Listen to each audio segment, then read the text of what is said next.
So Netanyahu is making his first overseas trip to Washington, D.C. since the Israel-Hamas war broke out last October. The purpose of his visit, though, may be more than just delivering a speech at the Congress. Let's turn to Professor Robert Lawrence for more. Good morning. Good morning. Thank you for having me. Thanks for joining us. Now that U.S. President Joe Biden is out of the presidential race, Professor, do you think Biden has less pressure to convince Netanyahu to halt the offensive in Gaza? No, I wouldn't say he has less pressure. I don't think him dropping out of the race is going to affect his stance on the Israel-Gaza war too much, to be honest. I think he's going to continue to push for a ceasefire and end to those hostilities and the return of hostages. While he doesn't have to seek votes anymore himself, he's still very much in the campaign to help Kamala Harris defeat Donald Trump in November. Convincing the Democratic youth vote to come out and vote for Kamala Harris, with that demographic, the Israel-Gaza war is a big issue. So I think it's going to be a campaign strategy to help Kamala Harris to continue what he's doing right now. On top of that, I would also say that he has no desire to see a repeat of 1979, when then President Jimmy Carter couldn't fix the Iran hostage situation, and then Ronald Reagan came in and fixed it immediately. So in order to secure his legacy and to help Vice President Harris win, I think he'll continue pushing Netanyahu to end the war and return the hostages, get the hostages returned. And what's interesting is that right after meeting with Biden at the White House on Thursday, Netanyahu is heading to Florida to sit down with former U.S. President Donald Trump. Now, before we dissect the significance of his back-to-back trips, let's first talk about the relationship between Netanyahu and Trump. Haven't they come a long way in terms of their friendship? They have. They've had quite a relationship over the years. So, Donald Trump was self-proclaimed history's most pro-Israel president. And I think Netanyahu said that, Israel had never had a better friend in the White House. He was a very staunch, advocate of Israel in the region and globally.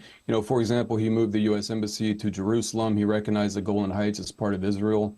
He got out of the JCPOA. He defunded international organizations he believed to be anti-Israeli, and of course the Abraham Accords. So after all of this, what happened was, after then President Trump lost the 2020 election to Joe Biden, he was challenging this in the courts, in the U.S. courts. And while the challenge was still going on, Netanyahu congratulated Joe Biden for his victory.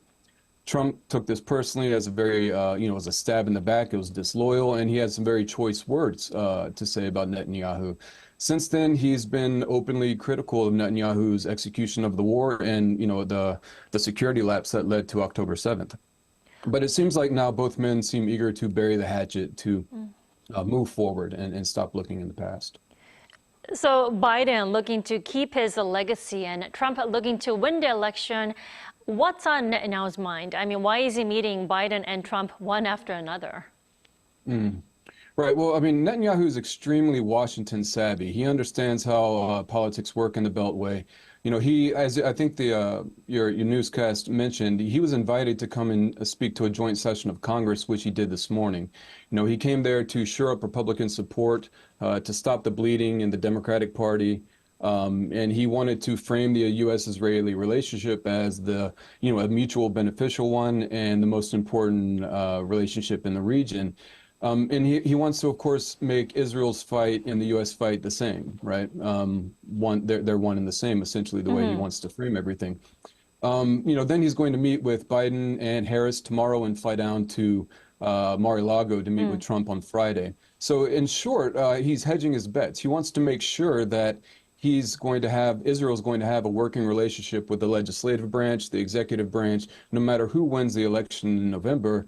And he's doing this while demonstrating his statesmanship in the international arena for his detractors back home, of which there are many. He's under a lot of heat domestically back home in Israel right now.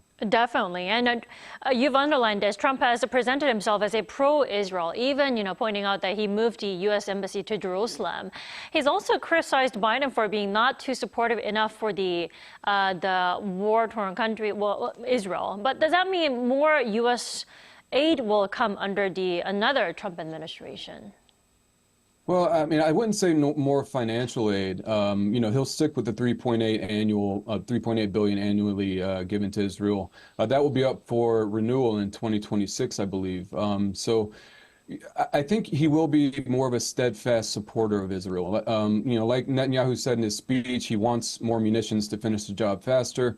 Trump may do that, for example, and reverse the export denial of 2,000-pound bombs that Biden has done since May.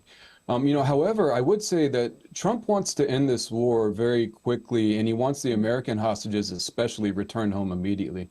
So if that's not done, if he were to win the election, if that's not done by the time he takes office, I think he'll pressure any and everybody he has to with maximum pressure to make that happen. As far as his initiative overall as a president might be, I think he sees all of the, global conflicts or global instability. He sees this as a result of perceived American weakness under the Joe Biden administration. He's repeatedly said that Putin wouldn't have invaded Ukraine the way he did, and Hamas would not have done what they did on October 7th if he had been president. His overall plan, I think the peace through strength initiative he had in his first administration will come back again. We'll see that again if he's reelected.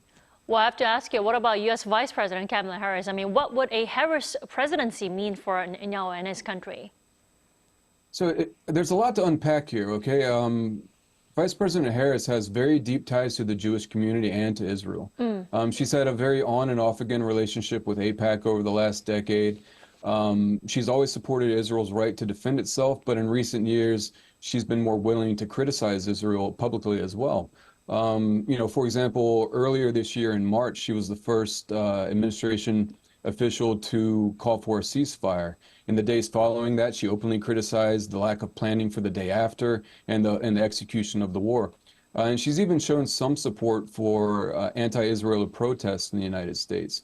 So, at the end of the day, as far as electoral strategies go, if she wants to beat Trump this November, she's going to need to mobilize the youth progressive wing of the Democratic Party and some of the, and swing states. And in swing states like Michigan, she's going to need to mobilize the Arab vote. And one way to do this is, of course, to be tougher on Israel. Definitely. Yeah, but she also, she might be, it may be too little too late for a lot of the people that she's trying to reach. She runs a risk of chasing two rabbits and catching neither, as they say. How would that administration look if she wins on the back of the youth progressives? Of course, they're going to expect her to deliver. But campaigning and governing are very different. I would argue that, if she were to win, her administration would likely be to the left of Biden, but I don't think it would be too drastic. I don't think she would abandon Israel as a key ally in the region or anything like that. Professor Lawrence, thank you so much for your time and sharing your insight to this morning. You have a lovely day. Thank you very much for having me. You have a great day too. Bye-bye.